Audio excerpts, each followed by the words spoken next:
Good evening everyone, I am Shanmugapriya. I have completed my master's degree in mathematics. Currently I am doing my Bachelor of Education in Arulmigu Kalasalingam College of Education. In this session, I am going to teach about mensuration for up from class 10.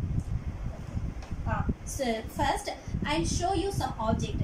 Just say the shape of the object's name. Okay. First, look at this box. What's the shape of this box? This is cuboid in shape, isn't it? Now I just cut it like this, right? Now I get these two shapes. What's the shape of this box? This is cube in shape. This is also cube in shape, right? Next, what's the shape of this ball? This is sphere in shape.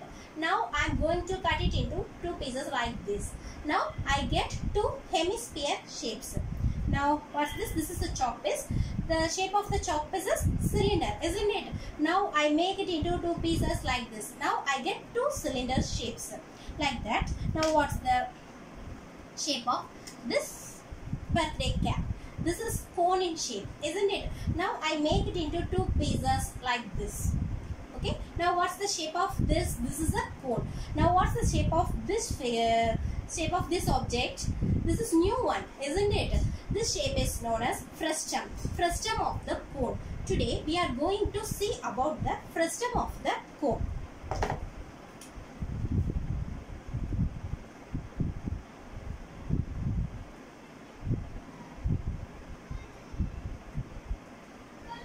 Frustum of the cone. Did you say anything in your daily life that is shaped like this? That is in the shape of frustum? Yes, buckets, tumblers, many of the bowls are like this shape only, isn't it? Okay. In this class, we are going to see about the.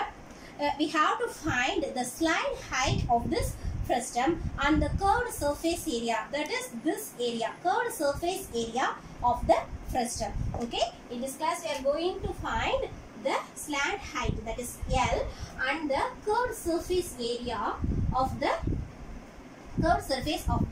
frustum, that is the frustum of the cone. First of all, I just draw this shape like this. See, this is the frustum of the cone. In the shape, this is the big circle and this is the small circle. This is the curved surface area. So here I just take the radius of the big circle as capital R and the radius of the small circle as small r. Then just the height of the frustum as h and the slant height as L. Now I am going to find the slant height. So first, for that I just draw a line which is parallel to h. So now what's the length of this line? This is equal to h, isn't it? So I mark it as h. Now what's the length of this line? That is from here to here.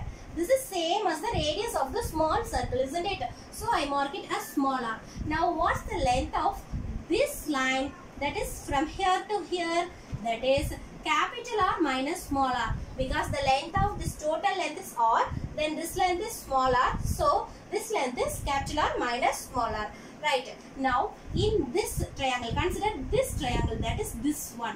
In this triangle, this is a right angle triangle, isn't it? In this triangle, I use the Pythagoras theorem. So using the Pythagoras theorem, we can get what we can get, that is L squared is equal to this side, square h squared plus r minus r the whole square, isn't it? So from this I can find a slant height, that is L is equal to square root of h square plus r minus r the whole square. So this is the formula to find the slant height of the frustum of the cone. So what's the formula to find the slant height of the frustum of the cone? That is L is equal to square root of h square plus r minus r the whole square. Now we go to the next point. That is, now we have to find out the curved surface area of the frustum. That is the area of this side. So this total side we have to find it. This is called the curved surface area of the frustum. Right. For that I just use the method. first I take the full cone. I find the curved surface area of the total cone. Then I find the curved surface area of this small cone. Then I subtract both. Then I can get the curved surface area of this frustum. So I use this method to find the curved surface area of the frustum. That is curved surface area of the frustum. Frustum is equal to curved surface area of the big cone minus curved surface area of the small cone. Right. So we already know what's the curved surface area of the cone. The curved surface area of the cone is equal to pi r L. We already know that. So we apply that here. Okay. Before that, we just do some rough work. Now let's see. Now I extend the line like this to get the cone. Okay, cone like this. Okay, here now I take the slant height of the big cone, that is from here to here. I take it as L1. Like that, I take the height of the big cone, that is from here to here. I take it as H1.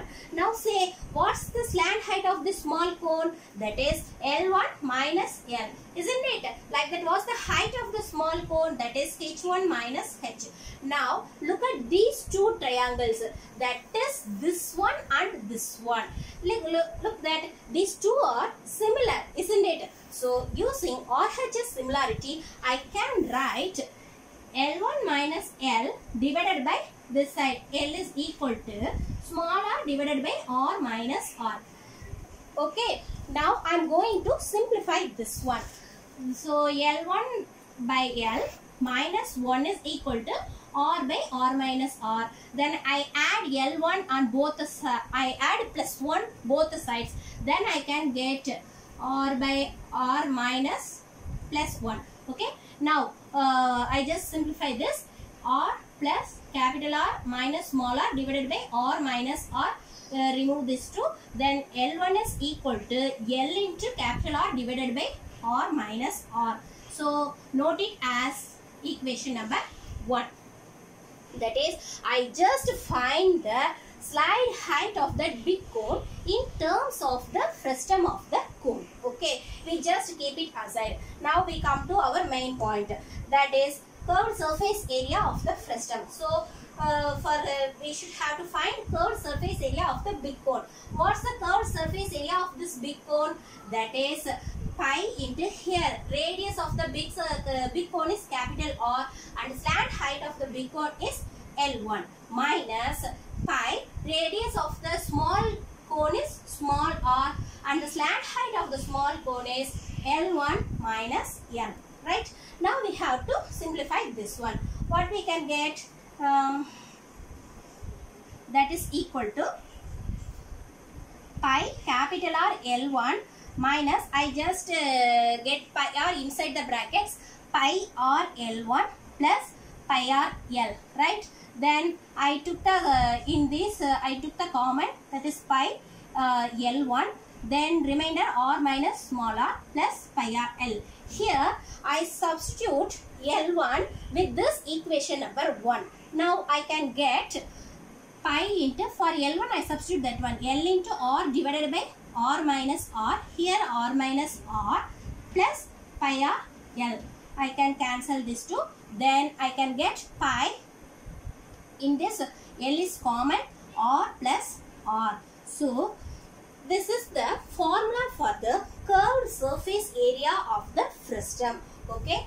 So this is the formula. Curved surface area of the frustum equal to pi L into capital R plus small r, where L is the slant height and R is the radius of the big circle and small r is the radius of the small circle.